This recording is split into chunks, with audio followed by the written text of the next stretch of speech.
ಪ್ರವಚನದಲ್ಲಿ ಭಾಗಿಯಾಗಿರ್ತಕ್ಕಂಥ ಪೂಜ್ಯ ಶ್ರೀ ಸಂಗಮೇಶ್ವರ ಶರಣರಿಗೆ ಶ್ರೀಗಳಿಂದ ಮಾಲ ಆಶೀರ್ವಾದ.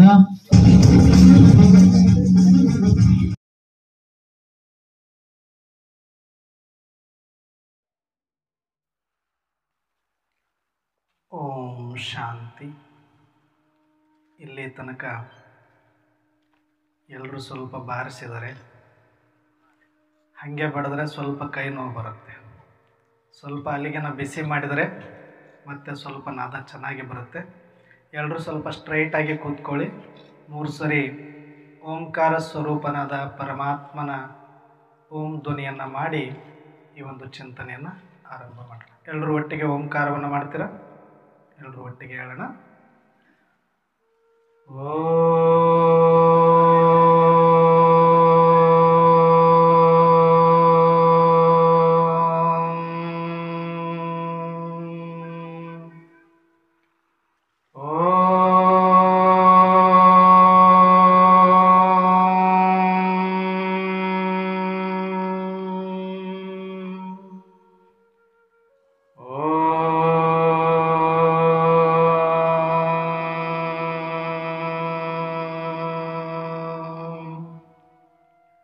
ಶಾಂತಿ ಶಾಂತಿ ಶಾಂತಿ. ಓಂ ಶಾಂತಿ. ನಾನೊಂದು ಚೈತನ್ಯ ಅವಿನಾಶಿ ಜ್ಯೋತಿ ಸ್ವರೂಪ ಆತ್ಮ ಭ್ರೂ ಮಧ್ಯದಲ್ಲಿ ಸ್ಮೃತಿ ಸ್ವರೂಪನಾಗುತ್ತಾ ನಾವೆಲ್ಲ ಆತ್ಮರ ತಂದೆ ಪರಂಪಿತ ಶಿವಪರಮಾತ್ಮನನ್ನ ಪರಮಧಾಮದಲ್ಲಿ ಧ್ಯಾನಿಸುತ್ತಾ ಪ್ರಜಾಪಿತ ಬ್ರಹ್ಮ, ಜಗದಂಬಾ ಸರಸ್ವತಿ, ಮಹಾಕಾಳಿ ಮಮ್ಮಾರವರನ್ನ ಸ್ಮೃತಿ ಮಾಡುತ್ತಾ ಶಿವಯೋಗಿ ತ್ರಯರಲ್ಲಿ ತ್ರಿರತ್ನಗಳಾಗಿರ್ತಕ್ಕಂತಹ ನಿಜಗುಣ ಶಿವಯೋಗಿಗಳವರನ್ನ ಧ್ಯಾನಿಸುತ್ತಾ ಸರ್ಪಭೂಷಣ ಶಿವಯೋಗಿಗಳವರನ್ನ ಋನ್ಮಂದಿರದಲ್ಲಿ ಸ್ಮರಿಸುತ್ತಾ ಈ ಕ್ಷೇತ್ರದ ಆರಾಧ್ಯ ದೈವವಾದ ವೈರಾಗ್ಯ ಚಕ್ರವರ್ತಿ ಎಂದು ನಾಮಾಂಕಿತರಾಗಿರುವ ಘನಮಠ ಶಿವಯೋಗಿಗಳವರನ್ನ ಧ್ಯಾನಿಸುತ್ತಾ ಈ ಒಂದು ಕಾಲಜ್ಞಾನ ಮಠದ 148ನೇ ನಿರಂತರ ಮಾಸಿಕ ಧಾರ್ಮಿಕ ದಾಸೋಹದ ಈ ಕಾರ್ಯಕ್ರಮದ ಕಾರಣೀಕರ್ತರು ಮತ್ತು ರೂವಾರಿಗಳು, ಇಂದಿಗೂ ಕೂಡ ಸೂಕ್ಷ್ಮವಾಗಿ ಈ ಸೇವೆಯನ್ನು ಸಲ್ಲಿಸುತ್ತಿರುವ ಪೂಜ್ಯ ಲಿಂಗೈಕ್ಯ ರುದ್ರಯ್ಯ ತಾತನವರನ್ನು ಸ್ಮರಿಸುತ್ತಾ ಅದೇ ರೀತಿಯಾಗಿ ಪೂಜ್ಯ ಲಿಂಗೈಕ್ಯ ಶ್ರೀ ಬಸವರಾಜಯ್ಯ ಮಹಾಸ್ವಾಮಿಗಳವರ ಅಂತರಾತ್ಮಕ್ಕೂ ಶರಣೆಂದು ಮತ್ತು ಈ ಒಂದು ಧಾರ್ಮಿಕ ದಾಸೋಹ ಕಾರ್ಯಕ್ರಮದ ಈ ಸುಂದರ ಸಂಜೆಯ ವೇದಿಕೆಯ ಘನ ಅಧ್ಯಕ್ಷತೆಯನ್ನು ವಹಿಸಿಕೊಂಡಿರತಕ್ಕಂತಹ ಪೂಜ್ಯ ಶ್ರೀ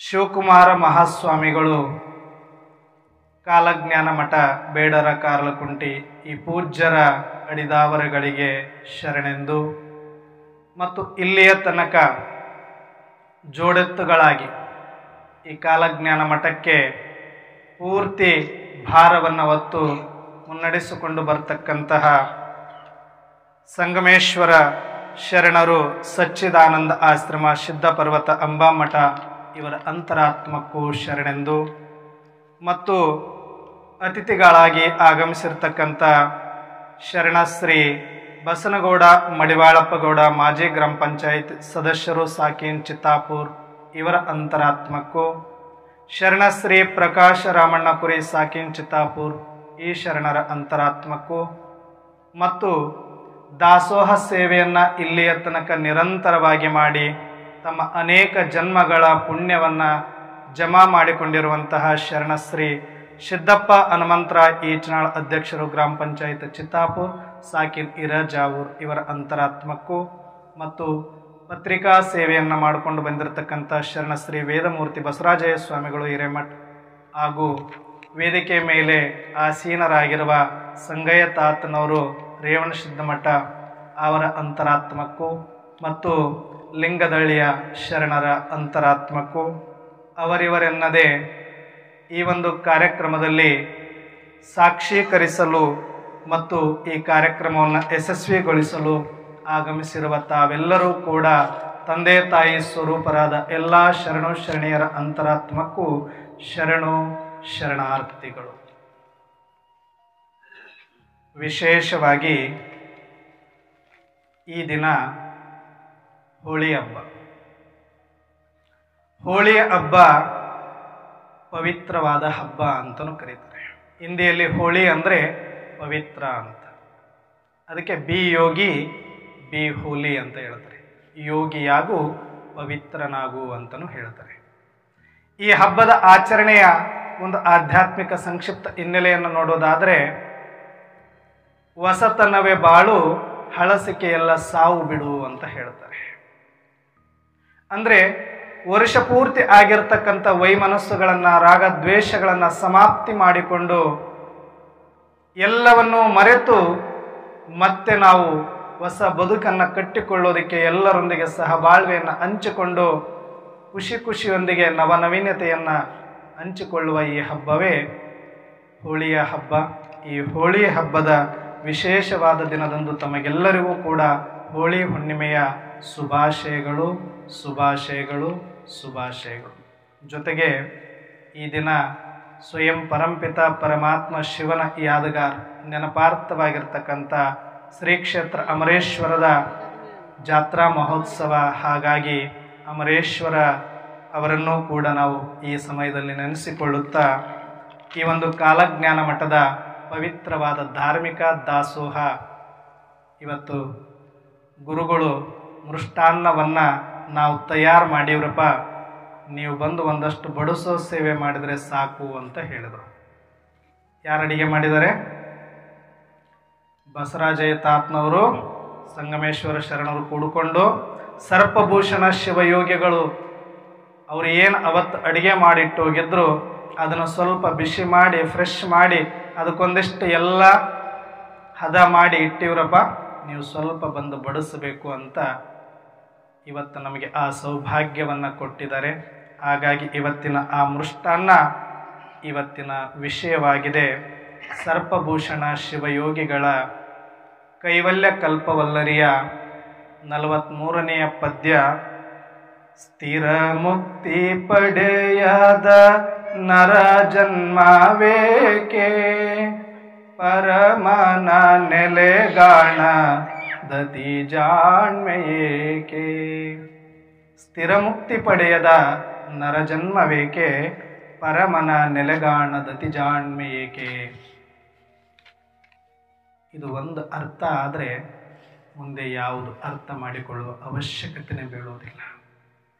ಈ ಮನುಷ್ಯ ಜನ್ಮದ ಅಂತಿಮ ಗುರಿಯನ್ನು ಸರ್ಪಭೂಷಣ ಶಿವಯೋಗಿಗಳು ಈ 2 ಸಾಲುಗಳಲ್ಲಿ ಆಧ್ಯಾತ್ಮದ ಎಲ್ಲ ಗಂತಗಳ ಸಾರವನ್ನು ಈ 2 ಸಾಲುಗಳಲ್ಲಿ ತುಂಬಿಟ್ಟಿದ್ದಾರೆ.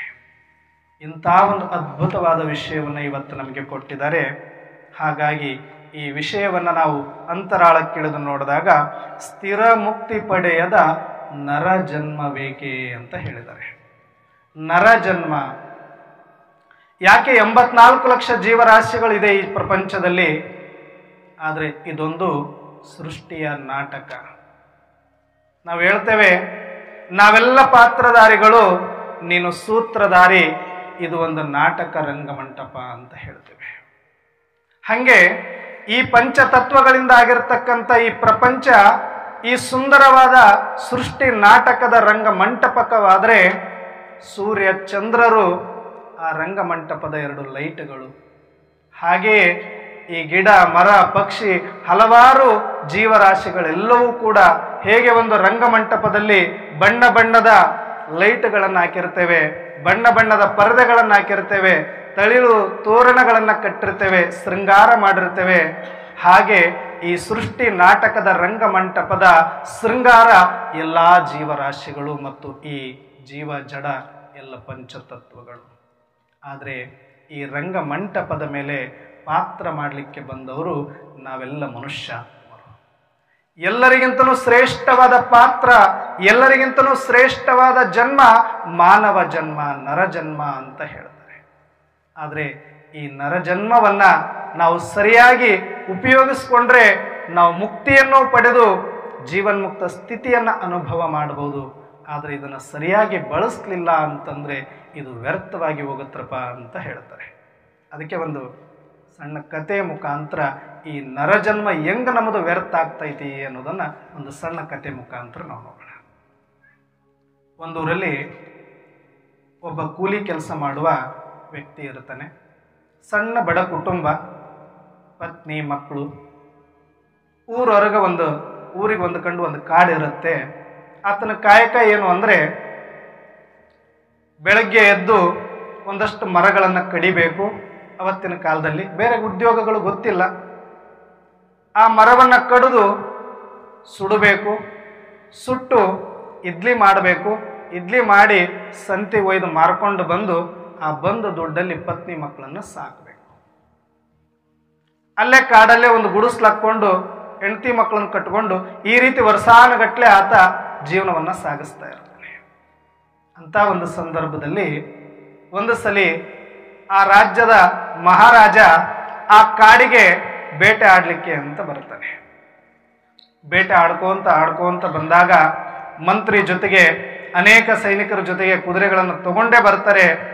ಆದರೆ ಆ ದೊಡ್ಡ ದಟ್ಟ ಕಾರಣ್ಯದೊಳಗೆ ಪ್ರವೇಶ ಮಾಡ್ತಾ ಮಂತ್ರಿ ಒಂದು ಕಡೆ, ಸೈನಿಕರು ಒಂದು ಕಡೆ, ಇವರು ಕುದುರೆನೂ ಸುಸ್ತಾಗಿ ನಿಂತ್ಕೊಂಡು ಬಿಡುತ್ತೆ. ಆಮೇಲೆ ಮಹಾರಾಜರಿಗೆ ಎಲ್ಲಿ ಬಂದೀನಿ ಅನ್ನೋದು ಗೊತ್ತಾಗಲ್ಲ. ಆ ಕಾಡೊಳಗಡೆ ಎಲ್ಲರೂ ದಾರಿ ತಪ್ಪಿಸ್ಕೊಂಡ್ಬಿಟ್ಟಿರ್ತಾರೆ. ಅಷ್ಟು ಮುಂದೆ ಇವರು ಕುದುರೆ ಬಂದ್ಬಿಡುತ್ತೆ. ಹಿಂದೆ ಅವರೆಲ್ಲರೂ ಸುಸ್ತಾಗಿ ಉಳ್ಕೊಂಡ್ಬಿಡ್ತಾರೆ. ಆಗ ರಾಜನಿಗೂ ಕೂಡ ಸುಸ್ತಾಗಿ ದಾಹ ಆಗತ್ತೆ. ಪೂರ್ತಿ ನರ್ವಸ್ ಆಗ್ತಾರೆ. ಆ ಕುದುರೆಯಿಂದ ಕೆಳಗಡೆ ಇಳಿದು ನಡ್ಕೊಂತ ಬರೋಕ್ಕೂ ಆಗಲ್ಲ, ಕೂತ್ಕೊಂಡ್ಬಿಡ್ತಾನೆ. ಈತನನ್ನು ಹುಡುಕೊಂಡು ಮಂತ್ರಿ ಬರ್ತಾನೆ. ಮಂತ್ರಿ ಬಂದಾಗ ಪೂರ್ತಿ ಮಹಾರಾಜರು ಸುಸ್ತಾಗಿ ಇನ್ನೇನು ದಾಹದಿಂದ ಇವರು ಶರೀರವನ್ನೇ ತ್ಯಾಗ ಮಾಡ್ತಾರೆ ಅನ್ನೋಷ್ಟ್ರ ಮಟ್ಟಿಗೆ ಪೂರ್ತಿ ದಣದು ಸುಸ್ತಾಗ್ಬಿಟ್ಟಿರ್ತಾನೆ ಮಹಾರಾಜ. ಆದರೆ ಬೇರೆ ದಾರಿ ಇಲ್ಲ ಮಂತ್ರಿಗೂ ಕೂಡ. ರಾಜರೇ, ಇನ್ನು ಸ್ವಲ್ಪ ದೂರ ಇಲ್ಲಿ ಎಲ್ಲಾದರೂ ನೀರು ಸಿಕ್ಕತ್ತೆ, ನಿಮ್ಮ ಜೀವ ಉಳಿಯುತ್ತೆ, ಸ್ವಲ್ಪ ಧೈರ್ಯ ಮಾಡಿ, ಇನ್ನೊಂದು ಹೆಜ್ಜೆ ಹಾಕಿ ಅಂತ ಮುಂದೆ ಬರ್ತಾನೆ. ಈ ಮನುಷ್ಯ ಅಲ್ಲಿ ಕಟ್ಟಿಗೆಯನ್ನು ಸುಡ್ಲಿಕ್ಕೆ ಏನು ಹೊಗೆ ಮಾಡಿರ್ತಾನೆ, ಬೆಂಕಿ ಮಾಡಿರ್ತಾನೆ. ಆ ದೂರದಲ್ಲಿ ಒಂದು ಹೊಗೆ ಕಾಣಿಸುತ್ತೆ. ಆ ಜಾಡನ್ನು ಹುಡುಕೊಂಡು ಮಂತ್ರಿ ರಾಜ ಬಂದು ಅಲ್ಲಿ ಸೇರ್ತಾರೆ. ಆಗ ಆ ವ್ಯಕ್ತಿ ಇವ್ರನ್ನ ನೋಡ್ತಾನೆ.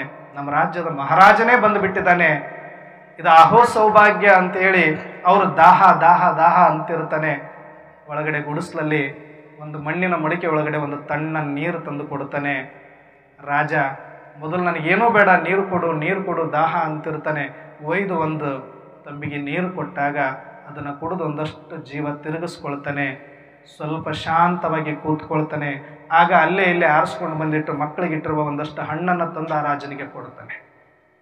ಆಗ ಆ ಮಹಾರಾಜ ಸಾರ್ಥಕ ಆಯಿತು, ಇವತ್ತು ನನ್ನ ಜೀವ ಉಳಿತು, ನನ್ನ ಪಾಲಿಗೆ ನೀನು ಪರಮಾತ್ಮನ ಸ್ವರೂಪದಲ್ಲಿ, ದೇವರ ಸ್ವರೂಪದಲ್ಲಿ ಬಂದ್ಬಿಟ್ಟಿದೆಯಾ, ಇವತ್ತು ನಿನಗೇನು ಬೇಕು ಕೇಳು, ನಿನಗೇನು ಬೇಕು ನಾನು ಕೊಡಲಿಕ್ಕೆ ರೆಡಿ ಇದ್ದೀನಿ, ನನ್ನ ಜೀವವನ್ನು ಮರುಕಳಿಸಿದ ಪುಣ್ಯಾತ್ಮ ನೀನು ಅಂತ ಆ ಕೂಲಿ ಕಾರ್ಮಿಕನಿಗೆ ಮಹಾರಾಜ ಹೇಳ್ತಾನೆ. ಆಗ ಆ ಮನುಷ್ಯ ಹೇಳ್ತಾನೆ, ನಾವು ಬಡವರೇ ಇರ್ಬೋದು, ನಮಗೆ ಅತಿ ಆಸೆ ಇಲ್ಲ ಪ್ರಭು, ನನ್ನ ಒಡೆಯ ನೀನು, ನಮ್ಮ ರಾಜ್ಯದ ಮಹಾರಾಜ ನೀನು, ನಿನಗೆ ಉಪಚರಿಸುವ ಅವಕಾಶ ಸಿಕ್ಕಿದ್ದು ನನ್ನ ಪೂರ್ವ ಜನ್ಮದ ಪುಣ್ಯ, ನಾನು ತೃಪ್ತವಾಗಿದ್ದೀನಿ, ನನಗೇನೂ ಅವಶ್ಯಕತೆ ಇಲ್ಲ, ನೀನು ಅದನ್ನು ಸ್ವೀಕಾರ ಮಾಡಿದ್ದಕ್ಕೆ ನಾನು ನಿನಗೆ ಕೃತಜ್ಞತೆ ಹೇಳ್ತೀನಿ, ನನಗೇನೂ ಬೇಡ ಅಂತ ಹೇಳ್ತಾನೆ. ಆಗ ಹಂಗಲ್ಲೋ, ನೀನು ಕೂಲಿ ಮಾಡ್ತಾ ಇದೀಯಾ, ಇಷ್ಟು ಕಷ್ಟಪಡ್ತಾ ಇದೀಯಾ, ಪತ್ನಿ ಮಕ್ಕಳು ಹರಿದೋಗಿರೋ ಬಟ್ಟೆ ಮುರುಕು ಗುಡಿಸ್ಲಿದೆ, ಏನಾದರೂ ಸಹಾಯ ಮಾಡ್ತೀನಿ ಕೇಳು ಅಂತಾನೆ. ಆಗ ಇಲ್ಲ, ಇವತ್ತು ನಾನು ಭಗವಂತ ಎಲ್ಲ ಕೊಟ್ಟಿದ್ದಾನೆ, ಸಾಕು, ನನಗೆ ಇವತ್ತು ಏನೂ ಬೇಕಾಗಿಲ್ಲ, ಬಹಳ ತೃಪ್ತನಾಗಿದ್ದೀನಿ ಗುರುಗಳೇ, ಪ್ರಭುಗಳೇ, ನೀವಿನ್ನು ಹೊರಡಬಹುದು ಅಂತ ಹೇಳ್ತಾನೆ. ಇಷ್ಟು ಪ್ರಾಮಾಣಿಕ, ಇಷ್ಟು ಪರಿಸ್ಥಿತಿಯಲ್ಲೂ ಕೂಡ ಏನೂ ಕೇಳದೇ ಇರುವಂಥ ಪ್ರಾಮಾಣಿಕ ವ್ಯಕ್ತಿ ನಮ್ಮ ರಾಜ್ಯದಲ್ಲಿ ಇರೋದು, ನಮ್ಮ ರಾಜ್ಯಕ್ಕೆ ಗೌರವ ಅಂತ ಬಹಳ ಖುಷಿಯಿಂದ ರಾಜ ಧನ್ಯ ಅಂತ ಹೇಳ್ಕೊತಾನೆ.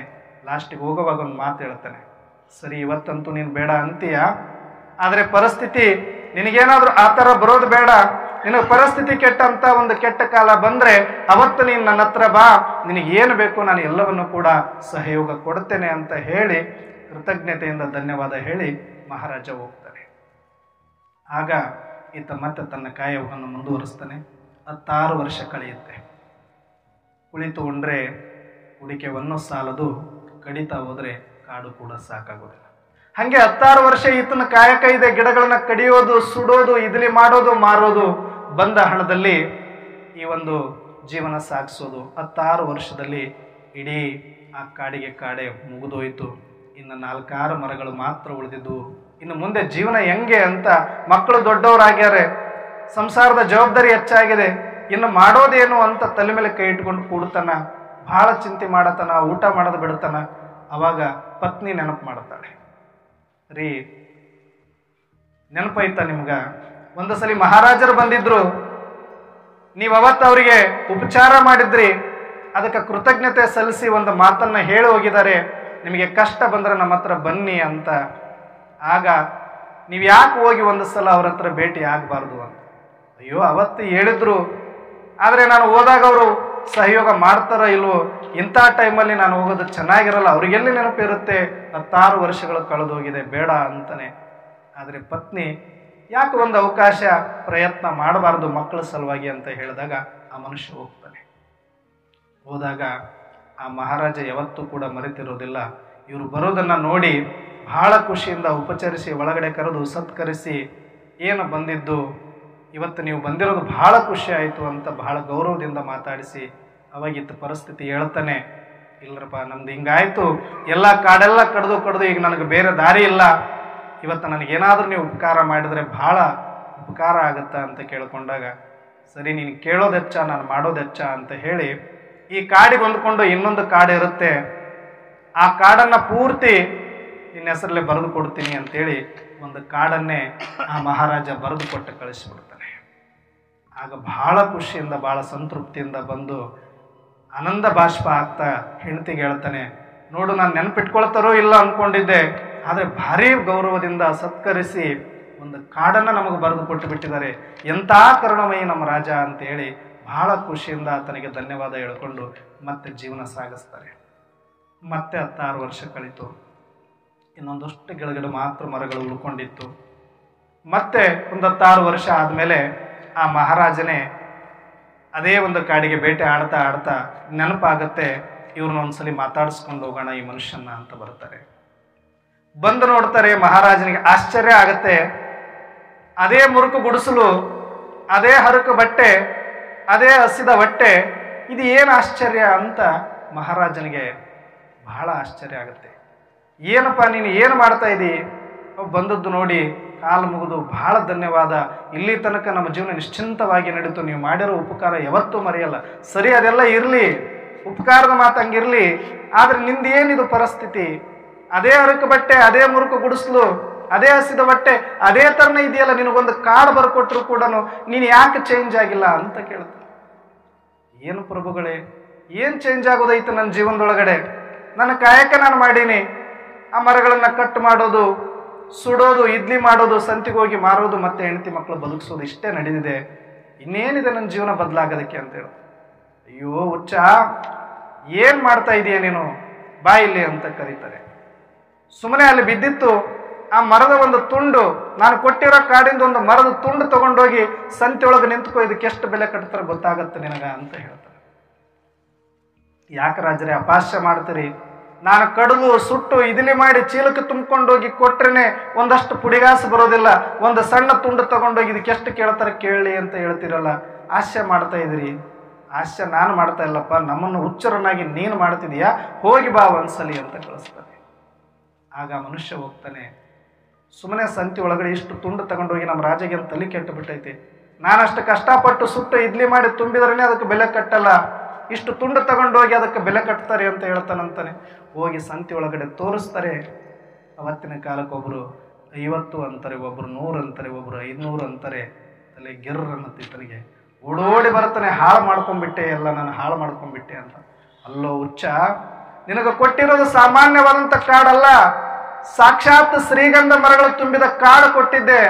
ಅದನ್ನು ಸುಮ್ಮನೆ ಒಂದಷ್ಟು ಕಟ್ ಮಾಡಿ ನೀನು ಅದನ್ನು ತೇದು ಬಿಟ್ಟು ಸುಮ್ಮನೆ ಹಿಂಗೆ ಅರಿಸಿದ್ರೆ ಅದು ಕಂಪು ಬೀರುವಂಥ ಸುಗಂಧ ಭರಿತವಾದ ಶ್ರೀಗಂಧದ ಮರದ ಕಾಡನ್ನು ಕೊಟ್ಟಿದ್ದೆ. ಒಂದು ಮರ ನಿನ್ನ ಜೀವನನ ಬದಲು ಮಾಡ್ತಿತ್ತು. ಇಡೀ ಕಾಡೆ ನೀನು ಕಡಿದು ಸುಟ್ಟು ಇದಲಿ ಮಾಡಿ ಇಡೀ ಜೀವನ ವ್ಯರ್ಥ ಮಾಡಿಕೊಂಡೆಲ್ಲ ನೀನು ಎಂಥ ಹುಚ್ಚಿರಬೇಕು ಅಂತ ಹೇಳ್ತಾರೆ. ಹಾಗೆ ನರಜನ್ಮ ಅಂತ ಯಾಕೆ ಬಳಸಿದ್ರು, ಯಾಕೆ ಅದನ್ನಷ್ಟು ನಾವು ದೀರ್ಘವಾಗಿ ತಗೊಳ್ಬೇಕು ಅಂತಂದರೆ ಇದು ಸುಮ್ಮನೆ ಇಲ್ಲ. ಎಲ್ಲ ಪ್ರಾಣಿಗಳು ಪಕ್ಷಿಗಳು ಬೇಕಾದಷ್ಟು ಇರ್ಬೋದು, ಇದನ್ನ ಏನೂ ಮಾಡಬೇಕಾಗಿಲ್ಲ. ನಾವು ವಿಕಾರಗಳ ಬೆಂಕಿಯಲ್ಲಿ ಸುಟ್ಟು ಬೂದಿ ಮಾಡಿಕೊಂಡು ಇಡ್ಲಿ ಥರ ಇವತ್ತು ನಮ್ಮ ಜೀವನ ವ್ಯರ್ಥ ಮಾಡ್ಕೊಳ್ತಾ ಇದ್ದೀವಿ. ಅದಕ್ಕೆ ನರಜನ್ಮಕ್ಕೆ ಬಂದು ನೀನು ಈ ಥರ ಇಡ್ಲಿ ಆಗೋದಕ್ಕಲ್ಲ, ಆ ಪರಮಾತ್ಮನ ಸಂಘದಲ್ಲಿ ಒಂದಷ್ಟು ತೇದು ಸುಗಂಧ ಬೀರಿ ನಿನ್ನ ಜನ್ಮವನ್ನು ಸಾರ್ಥಕ ಮಾಡಿಕೊಳ್ಳುವಂಥ ಈ ನರಜನ್ಮ ಐತಿ. ಆದರೆ ಇದು ಸಾರ್ಥಕ ಆಗಬೇಕು ಅಂದರೆ ಸ್ಥಿರ ಮುಕ್ತಿ ಪಡೆಯದ ನರಜನ್ಮ ಬೇಕೇ.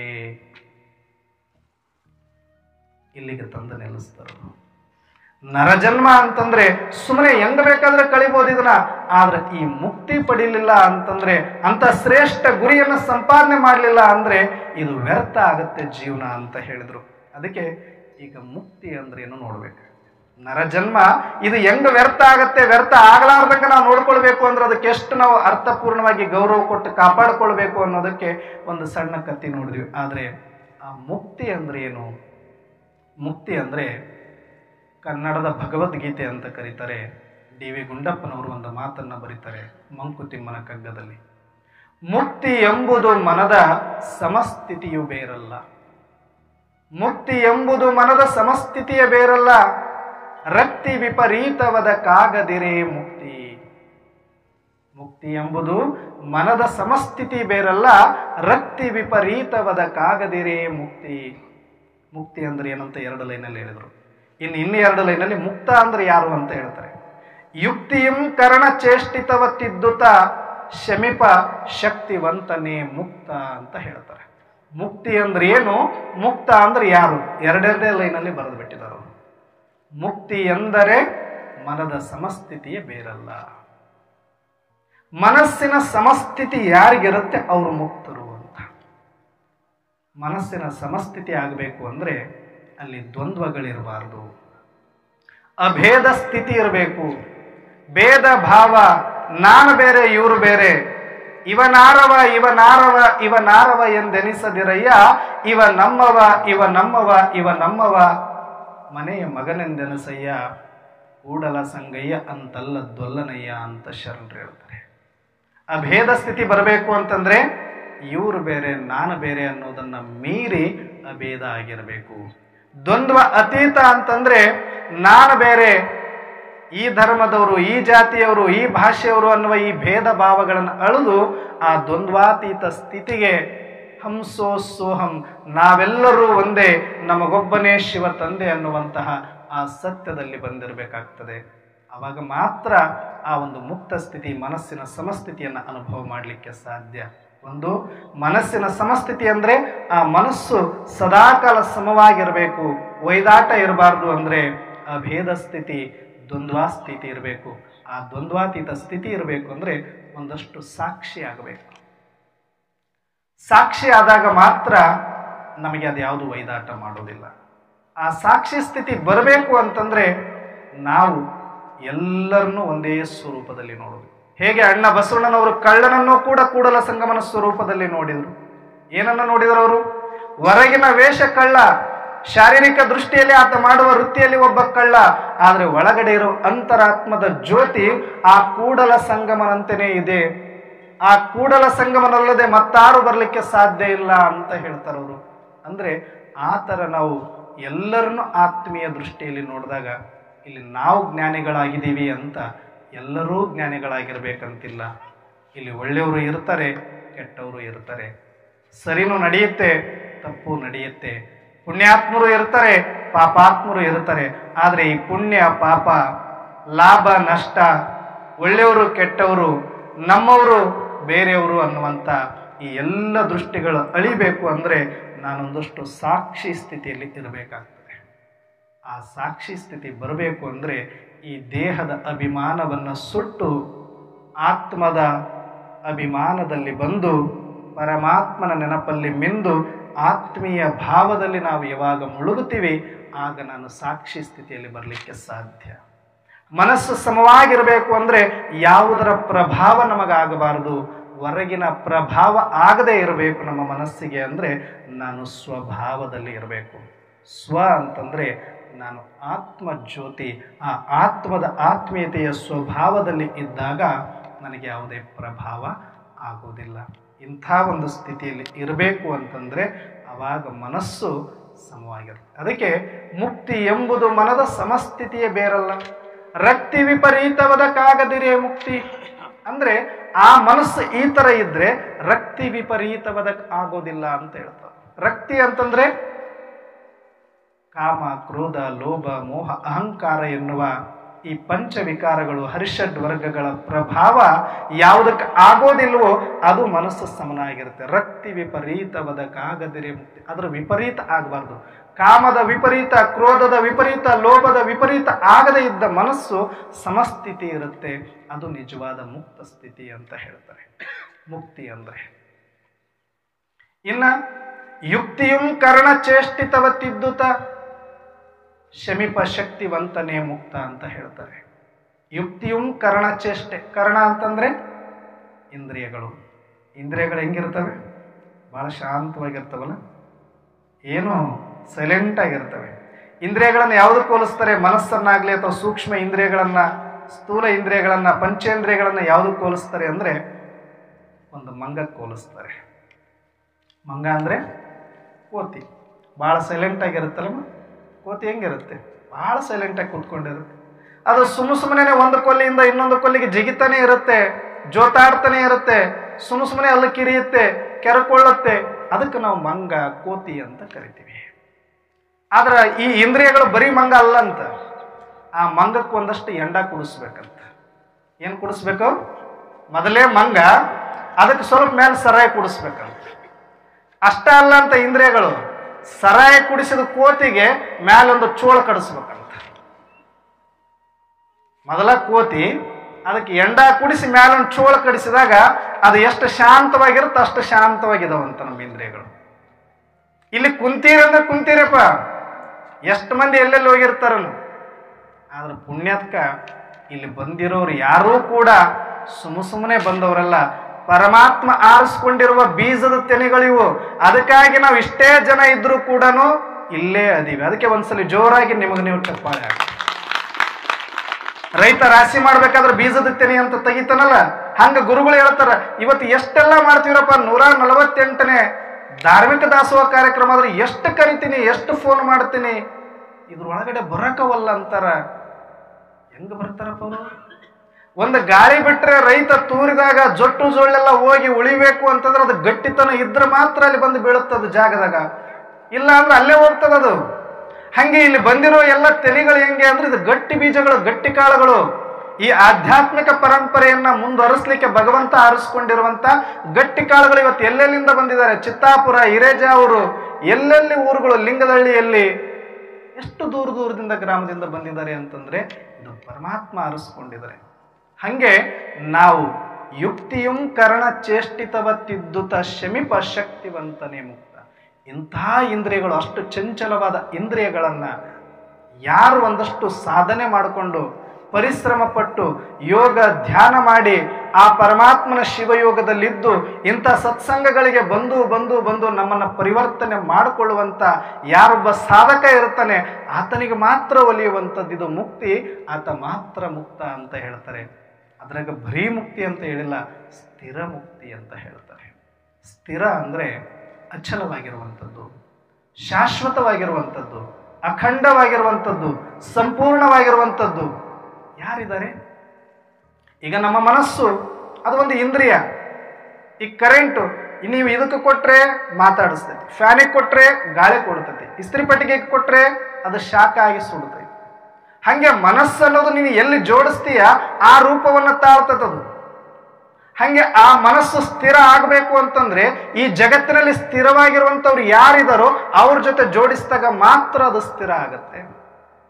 ಯಾರ ಸ್ಥಿರ?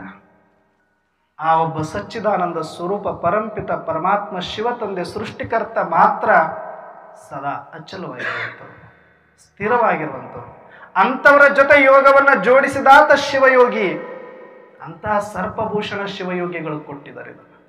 ಹಾಗೆ ನಾವು ಕೂಡ ಯಾವಾಗಲೂ ಕೂಡ ಬಿಟ್ಟೂ ಬಿಡದೆ ಆ ಶಿವನ ಜೊತೆಗೆ ನಮ್ಮ ಮನಸ್ಸನ್ನು ಜೋಡಿಸಿದಾಗ, ನಾವು ನಿತ್ಯ ಶಿವರಾತ್ರಿಯನ್ನ ಮಾಡ್ತಾ ಶಿವಯೋಗಿಗಳಾದಾಗ ನಾವು ಆ ಸ್ಥಿರಮುಕ್ತಿಯನ್ನು ಪಡೀಲಿಕ್ಕೆ ಸಾಧ್ಯ ಅನ್ನುವಂಥದ್ದನ್ನು ಈ ಒಂದು ವಿಚಾರದಲ್ಲಿ ನಾವು ಸಂಕ್ಷಿಪ್ತವಾಗಿ ನೋಡೋದಾದರೆ, ಇನ್ನು ಎರಡನೇ ಸಾಲಿಗೆ ಬಂದರೆ ಪರಮನ ನೆಲೆಗಾಣದತಿ ಜಾಣ್ಮೆ ಏಕೆ. ಪರಮನ ನೆಲೆಗಾಣದತಿ ಜಾಣ್ಮೆ ಏಕೆ. ಪರಮ ಅಂತ ಶಬ್ದ ಬಳಸ್ಯಾರ. ಯಾಕಂದ್ರೆ ಇವರು ಸರ್ಪಭೂಷಣ ಶಿವಯೋಗಿಗಳು, ನಿಜಗುಣ ಶಿವಯೋಗಿಗಳು ಬಳಸುವಂತ ಒಂದು ಅಕ್ಷರ ಆ ಕಡೆ ಈ ಕಡೆ ಆದ್ರೂ ಕೂಡ ಅರ್ಥ ಎಲ್ಲರಿಗೂ ಹೋಗ್ಬಿಡುತ್ತೆ. ಅದು ಪರಮನ ನೆಲೆಗಾಣದತಿ ಜಾಣ್ಮೆ ಏಕೆ. ಪರಮ ಅಂತಂದ್ರೆ ಶ್ರೇಷ್ಠ. ಯಾರು ಜಗತ್ತಿನಲ್ಲಿ ಶ್ರೇಷ್ಠ? ಯಾರು ಸರ್ವಶ್ರೇಷ್ಠ? ಈಗ ನೋಡಿ, ಹಂಸಗಳಲ್ಲಿ ಶ್ರೇಷ್ಠವಾಗಿರುವ ಹಂಸವನ್ನ ಪರಮಹಂಸ ಅಂತ ಕರಿತೀವಿ. ಅಧಿಕಾರಗಳಲ್ಲಿ ಶ್ರೇಷ್ಠವಾಗಿರುವ ಅಧಿಕಾರವನ್ನ ಪರಮಾಧಿಕಾರ ಅಂತ ಕರಿತೀವಿ. ಹಂಗೆ ಧಾಮಗಳಲ್ಲಿ ಶ್ರೇಷ್ಠವಾಗಿರುವ ಧಾಮವನ್ನ ಪರಮಧಾಮ ಅಂತ ಕರಿತೀವಿ. ಹಂಗೆ ಆತ್ಮರಲ್ಲಿ ಶ್ರೇಷ್ಠವಾಗಿರುವ ಆತ್ಮನನ್ನೇ ಪರಂ ಆತ್ಮ ಅಂತ ಕರಿತೀವಿ. ಏನಂತ ಕರಿತೀವಿ? ಒಂದ್ಸಲಿ ಜೋರಾಗಿ ಚಪ್ಪಾಳೆ ಹಾಕಿ. ಪರಮಾತ್ಮ. ಆತ್ಮರಲ್ಲಿ ನಾವು ದಿವ್ಯ ಗುಣಗಳನ್ನ ಧಾರಣ ಮಾಡಿಕೊಂಡು ಆ ದಿವ್ಯ ಪಾತ್ರವನ್ನ ಮಾಡುವವರು ದೇವಾತ್ಮರು ಅನೇಕರಿದ್ದಾರೆ. ಧರ್ಮ ಸ್ಥಾಪನ ಕಾರ್ಯಕ್ಕಾಗಿ ಬಂದಿರುವ ಧರ್ಮಾತ್ಮರು ಅನೇಕರಿದ್ದಾರೆ. ಮಹಾನ್ ಕಾರ್ಯಗಳನ್ನು ಮಾಡಲಿಕ್ಕೆ ಬಂದ ಮಹಾತ್ಮರು ಅನೇಕರಿದ್ದಾರೆ. ಪುಣ್ಯ ಕಾರ್ಯಗಳನ್ನು ಮಾಡುವಂಥ ಪುಣ್ಯಾತ್ಮರು ಅನೇಕರಿದ್ದಾರೆ. ಪಾಪವನ್ನು ಮಾಡುವಂಥ ಪಾಪಾತ್ಮರು ಅನೇಕರಿದ್ದಾರೆ. ದೇವಾತ್ಮರು ಅನೇಕ, ಧರ್ಮಾತ್ಮರು ಅನೇಕ, ಮಹಾತ್ಮರು ಅನೇಕ, ಪುಣ್ಯಾತ್ಮರು ಅನೇಕ, ಪಾಪಾತ್ಮರು ಅನೇಕ. ಆದರೆ ಪರಮಾತ್ಮರು ಅಂತ ಎಲ್ಲಾದ್ರೂ ಹೇಳ್ತೀವಿ ನಾವು? ಪರಮಾತ್ಮ, ದೇವಾತ್ಮರು ಅಂತೀವಿ, ಯಾಕಂದ್ರೆ ಅವ್ರು ಅನೇಕ ಇದ್ದಾರೆ. ಆದರೆ ಪರಮಾತ್ಮ ಭಗವಂತ ಅಂತಾನೆ ಕರಿತೀವಿ. ಅವರನ್ನೇ ಮುಸಲ್ಮಾನರು ಅಲ್ಲಾ ನೂರ್ ಹೈ ಅಂತಾರೆ. ಹಿಂದಿಯಲ್ಲಿ ನೂರ್ ಅಂದ್ರೆ ಪ್ರಕಾಶ್. ಕ್ರಿಶ್ಚಿಯನ್ರು ಅವರನ್ನೇ ಇಂಗ್ಲಿಷಲ್ಲಿ ಗಾಡ್ ಈಸ್ ಲೈಟ್ ಅಂತ ಹೇಳ್ತಾರೆ. ಲೈಟ್ ಅಂದ್ರೂ ಪ್ರಕಾಶ್, ನೂರ್ ಅಂದ್ರೂ ಪ್ರಕಾಶ್. ನಾವೇನ್ ಹೇಳ್ತೀವಿ? ಪರಂಜ್ಯೋತಿ ಶಿವ ಪರಮಾತ್ಮ ಅಂತ ಕರಿತೀವಿ. ಜ್ಯೋತಿ ಅಂದ್ರೂ ಪ್ರಕಾಶ್.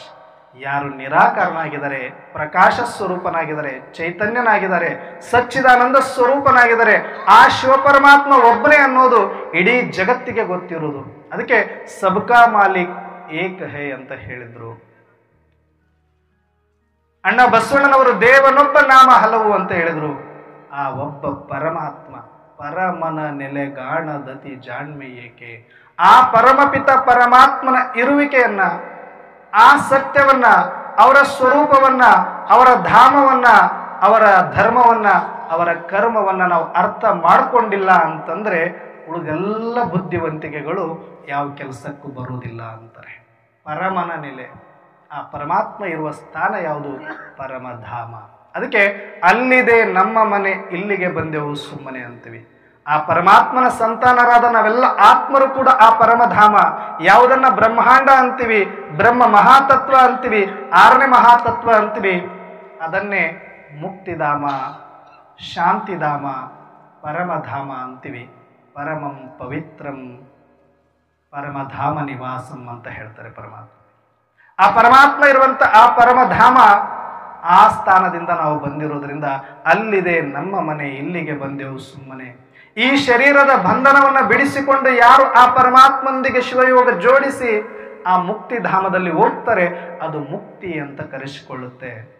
ಆದರೆ ಈ ಶರೀರದಲ್ಲಿ ಇದ್ದಾಗಲೇ ಆ ಒಂದು ಮನಸ್ಸಿಗೆ ಪ್ರಭಾವ ಆಗದೆ ಆ ಶಿವಯೋಗದಲ್ಲಿ ಇರುವಂತ ಮುಕ್ತಾತ್ಮರು ಯಾರು ನಾವು ಈ ಶರೀರದಲ್ಲಿ ಇದ್ದಾಗಲೇ ಆ ಸ್ಥಿತಿಯನ್ನು ಅನುಭವ ಮಾಡ್ತೀವಿ, ಅವ್ರನ್ನ ಜೀವನ್ಮುಕ್ತಾತ್ಮರು, ಅದನ್ನು ಜೀವನ್ಮುಕ್ತಿ ಅಂತ ಕರೀತಾರೆ.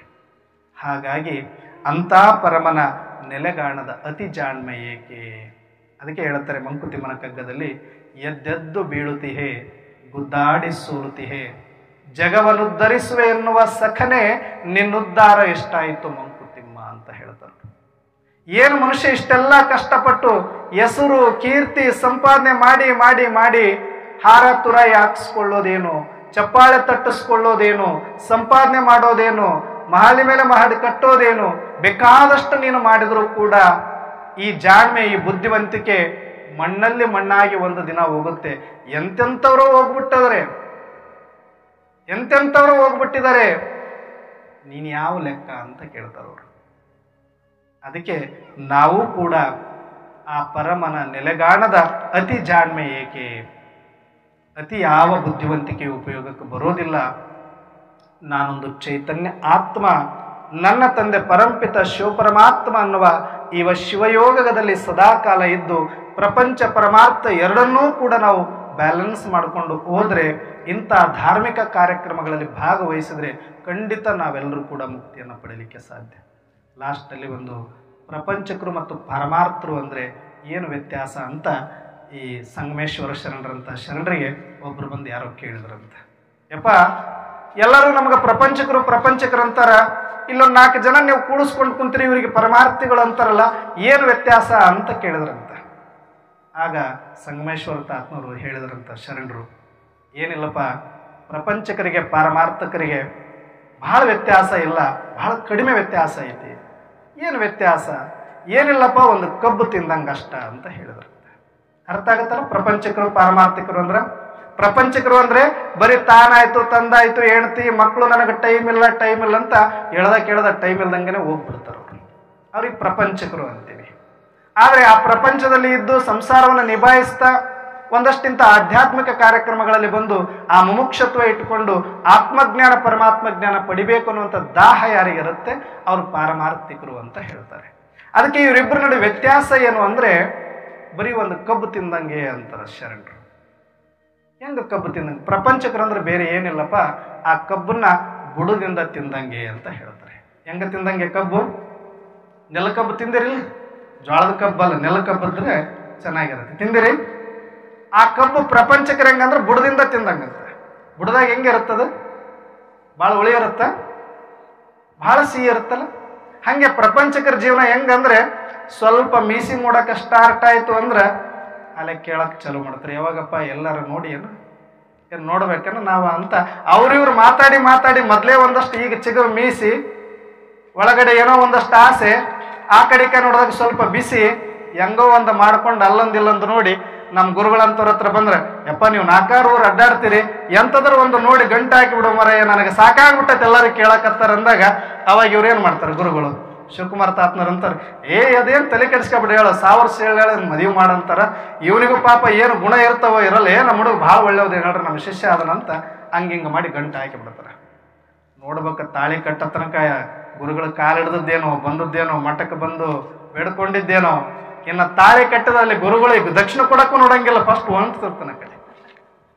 ಎಷ್ಟು ದಿನ ಮದುವೆ ಮಾಡ್ಕೊಂಡು ಕರ್ಕೊಂಡು ಬಂದ ಮೇಲೆ ತಾತ್ನಾರ ನೆನಪಿರಲ್ಲ, ಯಾರು ನೆನಪಿರಲ್ಲ. ಆಯ್ತು 1 ವಾರ 2 ವಾರ 3 ವಾರ ಒಬ್ರ ಕೈ ಒಬ್ರು ಬಿಡಂಗಿಲ್ಲ, ಒಂದ ತಟ್ಟೆ ಊಟ ಮಾಡೋದೇನು, ಒಬ್ರಿಗೊಬ್ರಿಗೆ ಉಣಿಸೋದೇನು, ಅಷ್ಟು ಚಂದ ನಡೀತೈತಿ. 6 ತಿಂಗಳು 1 ವರ್ಷ ಬಹಳ ಸವಿ ಸವಿ ಸವಿ. ಎಲ್ಲರಿಗೆ ನೆನಪಾಗತ್ತಿರ್ಬೇಕು ಈಗ ಸ್ವಲ್ಪ. ಹೌದು, ಸವಿ ಹೆಂಗೈತಪ್ಪ? ಎಲ್ಲರೂ ಸವಿ ನೋಡಿರೋರ ಎಲ್ಲ, ಭಾರಿ ಮಸ್ತ್ ಇರ್ತತ್ರಿ ಪದ ಸವಿ. ಅವಾಗ ಸ್ವಲ್ಪ 1 ವರ್ಷ ಪತ್ನೊಳಗಡೆ 1-2 ಮಕ್ಕಳಾದ್ರೂ ಒಂದು ಗಣಿಕೆ ಸರಿತೈತಿ, 2ನೇ ಗಣಿಕೆ ಬರುತ್ತೆ. 2ನೇ ಗಣಿಕೆ ಹೆಂಗೆ ಅದೆಷ್ಟು ಸವಿ ಇರುತ್ತನಪ್ಪ, ಸ್ವಲ್ಪ ಸವಿ ಕಡಿಮೆ ಆಗತ್ತೆ, ಮಕ್ಕಳ ಕಡೆ ಓದೈತಿ. ಹೆಂಡತಿ ಸ್ವಲ್ಪ ಗಂಡನ ಮೇಲೆ ಪ್ರೀತಿ ಕಡಿಮೆ ಮಾಡ್ಕೊಂಡು ಮಕ್ಕಳ ಕಡೆ ಹೋಗುತ್ತಾ, ಆತಂದು ಮಕ್ಕಳ ಕಡೆ ಹೋಗುತ್ತಾ. ಹಂಗ 1 ವರ್ಷ ಪತ್ತು ಸ್ಟಾರ್ಟ್ ಆಗಿ ಅವು ಮಕ್ಕಳು ಸಾಲಿಗೆ ಹೋಗಂಗೆ ಆದ್ವು ಅಂದ್ರೆ ಅವಾಗ 2ನೇ ಗಣಿಕೆನ ಸರಿತೈತ್ರಪ್ಪ. ಅವಾಗ 3ನೇ ಗಣಿಕೆ ಚಲುವಾಗತ್ತೆ. 3ನೇ ಗಣಿಕೆ ಹೆಂಗಿರ್ತೈತೆ ಅದು ಏನೋ ಮೊದಲಿದ್ದಷ್ಟು ಸಿವಿ ಇರ್ತೈತೇನು? ಅವಾಗ ಅಪ್ಪ ಸಾಲಿ ಫೀಸ್ ಕಟ್ಟು, ಬೂಟ್ ತಂದು ಕೊಡಿಸು, ಪಾಟಿ ಚೀಲ ಕೊಡಿಸು ಅಂತ ಮಕ್ಕಳು ಕೇಳೋದು. ಈ ಅಮ್ಮ ಅವ್ರ ಹಂಗ ಸೀರೆ ತಂದಾರ, ನನಗಿನ್ನ ಇದು ತಂದಿಲ್ಲ, ಸರ ತಂದಿಲ್ಲ, ಬಂಗಾರ ತಂದಿಲ್ಲ, ಸೀರೆ ತಂದಿಲ್ಲ, ತವ್ರ ಮನೆಯವ್ರಿಗೆ ಇದು ಮಾಡಿಲ್ಲ, ಈ ಅಮ್ಮಂದ ಚಲೋವಾಗತ್ತ. ಆ 3ನೇ ಗಣಿಕೆ ಹಂಗು ಹಿಂಗು ಮಾಡಿ ದಾಟಿಸಿ ಸ್ವಲ್ಪ ದೊಡ್ಡವರಾದ ಮಕ್ಕಳು ಮದುವೆ ಮಾಡ್ಬೇಕನ್ನೋದ್ರೊಳಗಡೆ ಇವ್ರು ಹೆಂಗಾಗಿರ್ತಾರೆ ಅಂದ್ರೆ 4ನೇ ಗಣಿಕೆ ಆಲ್ರೆಡಿ ಸಪ್ಪೆ ಇರುತ್ತೆ, ಸ್ವಾಗಿಗೆ ಬಂದ್ಬಿಡ್ತಾರೆ. ಸ್ವಾಗಿ ಹೆಂಗ ಉಳಿ ಅದು, ಯಾಕಾದ್ರೂ ಕಟ್ಕೊಂಡು ಯಾಕಾದ್ರೂ ಮಾಡ್ಕೊಂಡು ಇದು ಯಾಕೆ ಗಂಟು ಬಿತ್ತು ನನ್ನ ಕರ್ಮಕ್ಕ ಅಂತ ಚಲೋ ಮಾಡ್ತಾರ. ಅವಾಗ ಗುರುಗಳು ನೆನಪಾಗ್ತಾರೆ, ಯಾರು ಇವ್ರನ್ನ ಗಂಟು ಹಾಕಿದಾರ ಅಂತ. ಅವಾಗ ಶಿವಕುಮಾರ ಸ್ವಾಮಿಯವ್ರ ಹತ್ರ ಬರ್ತಾರೆ, ಯಪ್ಪ ಹಿಂಗ ಮಾಡದಲ್ಲ ಅಂತ ಬಂದ್ರಂದ್ರ ಬಾರ್ಕಲ್ ತಗಂತಾರ ತಾತ್ನರ. ಅವಾಗ ಮಗನ ಮದುವೆ ಮಾಡ್ಕೊಂಡು ಹೋದ್ಮೇಲೆ 6 ತಿಂಗಳು ವರ್ಷ ತನಕ ಈ ಕಡೆ ತಿರುಗಿ ನೋಡಿಲ್ಲ, 1-2 ಮಕ್ಕಳು ಮಾಡೋಗೂ ಏನೂ ಇದ್ದಿಲ್ಲ. ಇಷ್ಟೆಲ್ಲ ಆದ್ಮೇಲೆ ಇವಾಗ ಯಪ್ಪ ಸಾಕಂತ ಬಂದೀಯ, ನಡಿ ಆ ಕಡೆ ಅಂತ ಹೇಳ್ತಾರ. ಇದು ಪ್ರಪಂಚ ಜೀವನ. ಇನ್ನು ಪರಮಾರ್ಥ ಅಂದ್ರೆ ಹೆಂಗಿರ್ತಂದ್ರೆ ಇದು ಇಷ್ಟೇರಪ್ಪ, ಆದ್ರೂ ಸ್ವಲ್ಪ ಅದ ಕಬ್ಬನ್ನ ಸ್ವಾಗಿ ಕಡೆಯಿಂದ ತಿನ್ಕೊಂಡು ಬಂದ. ಇಲ್ಲಿರೋರಿಗೆಲ್ಲರಿಗೂ ಅದು ಅನುಭವ ಇರುತ್ತೆ. ಪಾರಮಾರ್ಥಿಕ ಜೀವನ ನೀವು ಆರಂಭ ಮಾಡ್ತೀರಂದ್ರೆ ಈಗ ಬಂದಾರ ಭಾಳ ಜನ ಇಲ್ಲಿ ಕಷ್ಟಪಟ್ಟವ್ರು ಉದ್ಯೋಗ ವ್ಯಾಪಾರ ಏನೆಲ್ಲ ಕೆಲಸ ಕಾರ್ಯಗಳನ್ನು ಬಿಟ್ಟು ಬರ್ತಾರೆ. ಮನೆಯೊಳಗೆಲ್ಲ ಬೇಷ್ ಪತ್ರಿನೇ ಏರ್ಸಿ ಕಳಿಸ್ತಾರೆ, ಯಾರನ್ನೇನು ಹಂಗೆ ಕಳಿಸಿರಲ್ಲ. ಇಲ್ಲಿಲ್ಲ ಅಂದ್ರೆ ಅಲ್ಲಿ ಅಭಿಷೇಕ ನಡೀತಿರ್ತೈತಿ. ಈಗ ಯಾಕಂದ್ರೆ ಯಾರಿಗೆ ಆಧ್ಯಾತ್ಮದೊಳಗೆ ಆಸಕ್ತಿ ಇರುತ್ತೆ ಅವ್ರು ಸ್ವಲ್ಪ ಉಳಿನ ಆರಂಭದೊಳಗೆ ಜೀವನ. ನನಗೂ ಅಂತಿದ್ರು ಈ ವಯಸ್ಸಿಗೆ ಹಾಕಬೇಕು ಮರ, ನಿನಗೆ ಎಷ್ಟೊತ್ತಿಗೆ ಮದುವೆ ಮಾಡ್ಕೊಂಡು ಮಕ್ಳು ಹಾಕೊಂಡು ಎಲ್ಲರೂ ನಿಮ್ಮ ದೋಸ್ತರೆಲ್ಲ ಹಿಂಗಾಗ್ಯಾರ ಹಂಗಂಗಾಗ್ಯಾರ ಏನು ಮಾಡ್ತಿದ್ಯಾ ಅಂದ್ರೆ, ಇಲ್ರಪ್ಪ ನನಗೆ ಇದನ್ನ ಸ್ವಲ್ಪ ಮುಂಚೆನೆ ಹೇಳಿದ್ರು ಸಂಗಮೇಶ್ವರ ತಾತ್ಮರು ಇವಾಗ ಸಿಕ್ಕಾರ. ಸ್ವಲ್ಪ ಒಬ್ರು ಗುರುಗಳು ಮುಂಚೆನೆ ಈ ಸೂತ್ರ ಹೇಳಿದ್ರು, ಸ್ವಲ್ಪ ಸ್ವಾಗ ಇರ್ತೈತಿ ತಮ್ಮ ಇದು ಆಧ್ಯಾತ್ಮಕ್ಕೆ ಬಂದ್ರೆ ಉಳಿನ ಫಸ್ಟು ಅವಮಾನ ಮಾಡ್ತಾರ, ನಿಂದನೆ ಮಾಡ್ತಾರ, ವಿಘ್ನ ಆಗ್ತಾರ, ಸ್ವಲ್ಪ ದಾಟ್ಕೊಂಡು ಒಂದೆರಡು ಅಣೆಪಟ್ಟಿನ ಕೊಡ್ತಾರ, ಅದನ್ನ ತಗೊಂಡು ಸ್ವಲ್ಪ ಒಂದು ಗಣಿಕೆ ದಾಟಬೇಕು. ನೀನು ದಾಟಿ ಮುಂದೆ ಹೆಜ್ಜೆಡ್ದು ಇಲ್ಲಿ ಬಂದು ಕುಂದ್ರಬೇಕು. ತಾತ್ಮರು ಎಲ್ಲರಿಗೇನು ಶರಣರು ಪ್ರವಚನ ಮಾಡ್ತಿರ್ತಾರೆ, ಇಂತಿಂತ ದೊಡ್ಡ ದೊಡ್ಡ ಶಾಸ್ತ್ರ ಹಿಡ್ಕೊಂಡು ಕುಂತಾಗ ನಮಗೇನೋ ಅರ್ಥನ ಆಗ್ತಾರಲ್ರಪ್ಪ. ಅದು ಎರಡನೇ ಗಣಿಕೆ ಬಂದಿರ್ತೀವಿ ಆಗದು ಸ್ವಾಗಿ ದಾಟಿರ್ತೈತಿ, ಎಲ್ಲರೂ ಅಣ್ಣರು ಅಂದಿರ್ತಾರ, ಆಗರಾಗಿರ್ತಾರ, ನಾವಾದ್ರೂ ಬಂದಿರ್ತೀವಿ ಹುಡುಕೊಂಡು ನಮಗೇನು ಅರ್ಥ ಆಗಲ್ಲ. ಶರಣರು ಹೇಳ್ತಿರ್ತಾರೆ, ಇವ್ರನ್ನ 4 ಜನ ಖುಷಿ ಪಡ್ತಿರ್ತಾರ, ಈ ಶರಣರಿಗೆ ಆದಷ್ಟು ಮಜೆ ಹಿಂದೆ ಕುಂತರಿಗೆ ಸಿಗ್ತಾರಲ್ಲ, ಅವಾಗ ಅದು ಎರಡನೇ ಗಣಿಕೆ ಇರ್ಪದ ಸಪ್ಪಗೆ ಅನಿಸ್ತೈತೆ ನಮ್ಗೆ. ಇದೇನು ಶಾಸ್ತ್ರ ಮರೆ, ಅಲ್ಲಿ ಬೇಯಿಸ್ಕೊಂಡು ಅವ್ರದ್ದೊಂದು ತಿಪ್ಪಲ, ಇಲ್ಲಿ ಬಂದ ಮೇಲೆ ಇವ್ರು ಏನೇನೋ ಹೇಳ್ತಾರೆ. ಇದು ಯಾವ ನಿಜಗೊಂಡ್ರ ಶಾಸ್ತ್ರ, ಯಾವ ಕೈವಲ್ಯ ಪದ್ಧತಿ, ಯಾವ ಸರ್ಪಭೂಷಣ ಶಿವಯೋಗಿ, ಅವ್ರಿಗೂ ನಮಗೇನು ಸಂಬಂಧ, ಇದು ಏನು ಅರ್ಥನೇ ಆಗೋಲ್ತಂತಾರ. ಹಂಗೇ ಸ್ವಲ್ಪ ಗಂಟು ಬಿಡ್ಬೇಕ್ರಪ್ಪ. ಗಂಟು ಬಿದ್ದುಕೊಂಡು ಇವು ಎಲ್ಲೇನಿರಲಿ ಹುಡ್ಕೊಂಡು ಬಂದು 1-2 ಗಣಿಕೆ ಸರಿಸಿದ್ರಿ 3ನೇ ಗಣಿಕೆಗೆ ಬಂತು ನಿಮ್ಮದು ಅಂತಂದರೆ ಅಲ್ಲಿಂದ ರುಚಿ ಸ್ಟಾರ್ಟ್ ಆಗಿರೋದು. ಮತ್ತು ಯಾವತ್ತೂ ಕೂಡ ಕಡೆ ತನಕ ಈ ಜೀವನ ಇರೋ ತನಕನೂ ಸುಖ ಸವಿಯಾಗಿರುತ್ತಪ್ಪ. ಇದು ಪರಮಾರ್ಥ ಜೀವನ ಅಂತ ಹೇಳ್ತಾರೆ. ಅದಕ್ಕೆ ಶರಣರನ್ನ ಮರಣದಲ್ಲಿ ಕಾಣು ಅಂತ ಹೇಳ್ತಾರೆ. ಅಂಥ ಒಂದು ಶರಣರ ಸಂಸ್ಕೃತಿಯಲ್ಲಿ ತಾವೆಲ್ಲರೂ ಕೂಡ ಬಂದು ಇಂಥ ದಾಸೋಹ ಕಾರ್ಯಕ್ರಮಗಳಲ್ಲಿ ಬಂದು ಇಂಥ ಎಲ್ಲ ಶರಣರು ಹೇಳಿದರು. ಈ ಶಿವಕುಮಾರ ಸ್ವಾಮಿಗಳು ಸಂಗಮೇಶ್ವರರು ತಾತ್ಮರ ಬಗ್ಗೆ ಅವರು, ಯಪ್ಪ ನಾವು 1 ವಾರ ಬಿಡಂಗಿಲ್ಲ, ಅಂಬಾ ಮಠಕ್ಕೆ ನಾವು ಯಾಕೆ ಕಂಟಿನ್ಯೂ ಆಗಿ ಓದ್ತೀವಿ, ಅವ್ರು 148 ಆದ್ರೂ ಹಂಗ ಒತ್ಕೊಂಡು ಬರ್ತಾರಪ್ಪ, ಹಂಗ ಹೊಂಟಾರ ಅವ್ರ ಶಿಷ್ಯರನ್ನು ಬೆಳೆಸಕತ್ತಾರ, ಅವ್ರು ಯಾಕೆ ಬಿಡ್ತಾರಪ್ಪ, ಅವ್ರು 5ನೇ ಗಣಿಕೆಗೆ ಬಂದ್ಬಿಟ್ಟಾರ. ಈಗ ಬುಡಕಾಲೆ ಬಿಡದಾಗದಾರ, ಈಗ ಅವ್ರು ಸವಿ ಸಿಕ್ಬಿಟ್ಟೈತಿ. ಬಿಡಂದ್ರೆ ಯಾಕೆ ಬಿಡ್ತಾರೆ, ಈಗ ಅವ್ರು ಬರಬೇಕು, ನೀವು ಹೋಗಬೇಕು. ಹಂಗೆ ನಾವೆಲ್ಲರೂ ಕೂಡ ಬರಬೇಕು ಅಂತಂದ್ರೆ ನಾವು ಯಾವ್ಯಾವ ಗಣಿಕೆಗೆ ಅದೀವಿ ಹಂಗಂಗೆ 1 ವಾರ ಬಿಡೋದು, 1 ವಾರ ಬರ್ತೀವಿ ಅಂದ್ರೆ 2ನೇ ಗಣಿಕೆಗೆ ಇರ್ತೀವಿ, ಇಲ್ಲ 1ನೇ ಗಣಿಕೆಗೆ ಇರ್ತೀವಿ. 3ನೇ ಗಣಿಕೆಲಿ ದಿಕ್ಕಡಿ ಇರೋರು ಏನದ್ರಿ ನೋಡು, ನೀವು ಯಾರು ಹೇಳಿದ್ರು ಬಿಡಂಗಿಲ್ಲ, ಏನಾರ ಮಾಡಿ. ಈಗ ನಮ್ಮ ಇವ್ರು ಶಂಕರಣ್ಣ ಜರದಲ್ಲ, ನಾನು 1 ವಾರ 1 ಹುಣ್ಣಿಮೆ ಬಿಡಲ್ಲ ನೋಡ್ರಪ್ಪ, ಎಲ್ಲಿದ್ರು ಓದ್ತೀನಿ ಅಂತಾರೆ. ಯಾಕಂದ್ರೆ ಸವಿ ಸಿಕ್ಬಿಟ್ಟೈತೆ ತನಗೆ, ಆ ರುಚಿ ಸಿಕ್ಕ ಮೇಲೆ ಅದು ಬಿಡಕ್ಕಾಗದ್ರಿ. ಹಂಗೆ ಅಧ್ಯಾತ್ಮ ಅನ್ನೋದು ನಾವು ಕೂಡ ಆ ರುಚಿಯ ಜಾಡನ್ನು ಹಿಡ್ಕೊಂಡು ಈ ಕಾಲಜ್ಞಾನ ಮಠದಲ್ಲಿ ಬಂದು ಇವತ್ತು ಆ ಪರಮಾತ್ಮ ಕೊಟ್ಟಿರುವ ಕಾಲಜ್ಞಾನದ ಆತ್ಮ ಪರಮಾತ್ಮ ಜ್ಞಾನವನ್ನು ತಮ್ಮ ಜೊತೆ ಹಂಚಿಕೊಳ್ಳೋದಕ್ಕೆ ಅವಕಾಶ ಮಾಡಿಕೊಟ್ಟಿರ್ತಕ್ಕಂಥ ಬಹಳ ವಿಶಾಲ ಹೃದಯ ನಮ್ಮ ಶಿವಕುಮಾರ ಸ್ವಾಮಿಗಳು. ಅವ್ರು ನೋಡಿದ್ರೆ ನನಗೆ ಭಾಳ ಆನಂದ ಆಯಿತು. ಒಂದೇ ಸಲಕ್ಕೆ ಅವ್ರು ಬರಬೇಕಂದ್ರೆ ಹುಣ್ಣಿಮೆಗೆ ಹೇಳಿದ್ರು, ಸ್ವಲ್ಪ ಕಾರ್ಯನಿಮಿತ್ತ ಬರೋಕ್ಕಾಗಲ್ಲರಪ್ಪ, ನಾನು ಈ ಹುಣ್ಣಿಮೆಗೆ ಬರ್ತೀನಿ ಅಂತ ಹೇಳಿದೆ. ಇದು ನಮ್ಮ ಮಠ, ನಾವೆಲ್ಲರೂ ಕೂಡ ಇಲ್ಲೇ ಆಡಿ ಬೆಳೆದಿರೋದು. ಅಂಕುಸ್ ದೊಡ್ಡಿ ಬೇರೆ ಇಲ್ಲ, ಬ್ಯಾಡ್ರ ಕಾಲು ಕುಂಟಿದ್ದು ಬೇರೆ ಇಲ್ಲ, ನೀವು ಕರೆಯೋದು ಬೇಕಾಗಿಲ್ಲರಪ್ಪ, ಒಂದು ಮಾತು ಹೇಳ್ರಿ ಬರ್ತೀವಿ ಅಂತ ಹೇಳಿದ್ವಿ.